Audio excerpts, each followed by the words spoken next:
It's a Minimalist Monday edition of Optimal Finance Daily, episode 1074, What a 4-Year-Old Taught Me About Dreams and Money, by Nick True of MappedOutMoney.com. And I am Dan, I'm your host here at Optimal Finance Daily. Hope you're having a very happy Monday as we start the work week. This is where I read to you from some of the very best personal finance blogs on the planet. And this is not the only show where we read great blog content to you and put it into audio form. We have other podcasts as well. Optimal Living Daily covers minimalism, personal development, and productivity, for instance. So if you like today's episode here, you'll definitely like that show too. Just search for Optimal Living Daily wherever you're hearing this show to find it, along with the other shows. But for now, let's get right to today's post as we optimize your life. What a 4-Year-Old Taught Me About Dreams and Money, by Nick True of MappedOutMoney.com. I teach in the children's ministry at my church, and as you can imagine, I see some pretty funny stuff.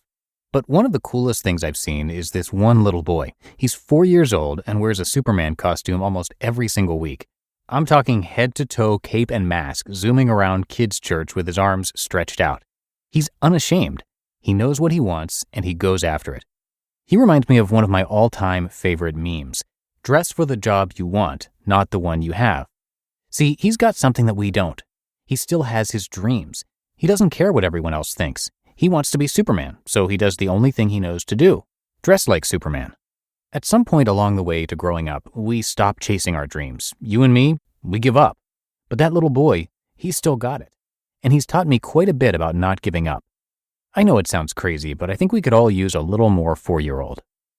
Kids dream big. Nothing is impossible. Ask a kid what he wants to be when he grows up, and I'll bet you $1 million that it won't be sitting in a desk chair at a job I hate for 40 years so that I can come home and semi-enjoy the weekends. No, normally it'll be something so big that most adults will chuckle inside, like the President of the United States, or a pro athlete, an astronaut, a musician, or a movie star. Kids don't worry about how realistic those things are, they just stay completely honest about what they truly desire. Now, I know the odds of becoming a pro athlete or movie star are slim to none, I get that. Heck, if you would have asked me what I was going to be when I grew up, I would have said a rock star, and that didn't happen.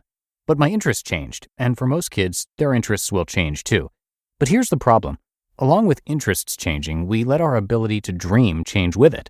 We start believing that certain things are impossible or that it's just not for us. We start to believe lies like, sure, they can do it, but that's not for me. This leads us to accept jobs and careers that we hate. Get this, in 1987, 61.1% of people said they were satisfied with their job, but in 2013, this number dropped to 47.7%. Over half of the people in this country don't like their jobs, and that amount is only increasing. I believe that some part of it is because we've given up on our dreams. We give up on our dreams. We settle.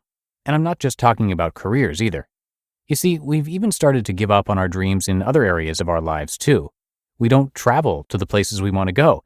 We can't afford to live where we want to live, and we can't go and do the things we want to do. So we settle. We've stopped believing that we can actually do things that we put our minds to, and we waste so much time and money on everything else. We try to cope with our unhappiness by spending money on things we think will make us happy. And in the process, we spend money on stuff that we don't really want or need at the highest level. We trade our money for things that we sort of want, and it keeps us from reaching what we truly want. Here's an example. Let's say Bob and Betty Jo dream of taking an Alaskan cruise for two that lasts 14 days. It's going to cost them $4,000. So how could they possibly make the money in time for their anniversary in 6 months? Well, first they cut the cable bill. The average American pays over $100 per month for cable. They get rid of cable and get Netflix instead for $10 per month. 6 months at $90 per month saved gets them $540. Second, they stopped going out to eat for lunch at work. The average American goes out to eat twice a week for lunch at $10 each time. If they both stopped going just once per week, this saves another $10 times 4 weeks times 2 people times 6 months equals $480. So now they're up to $1,020.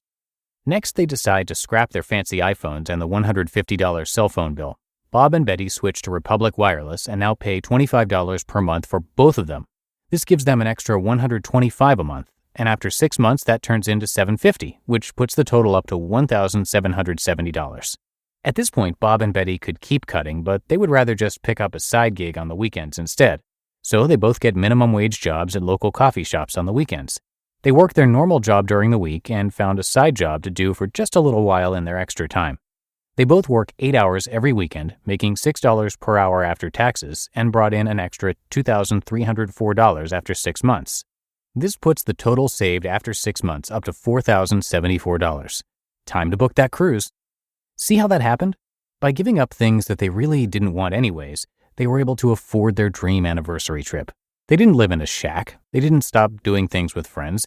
They only made an extra $6 an hour, and they did it in only 6 months. Now, is that a lot of work? Yes. Is it easy? No. But can you make your dreams happen if you want it? Absolutely. The problem is you just don't want it bad enough. Stop wasting money on stuff that isn't your dream. If you really want it, you've got to stop wasting money on things that don't get you there. Sure, you've got to eat, provide for your family, and sleep under shelter, but you only get one life on this planet. Do you really want to waste your money on stuff that doesn't help you reach your dreams? Maybe this means going back to school in your 40s because you just found out what you really want to do. Maybe it means working hard at your 9 to 5 so you can chase your dream of building a business on the weekends and weeknights.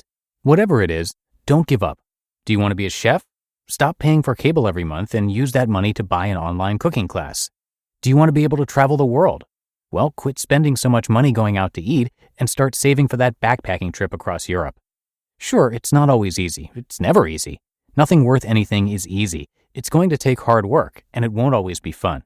But it's totally worth it. Get back to your roots and think like a kid. Dream big. Nothing is impossible. Why this matters? You must understand this.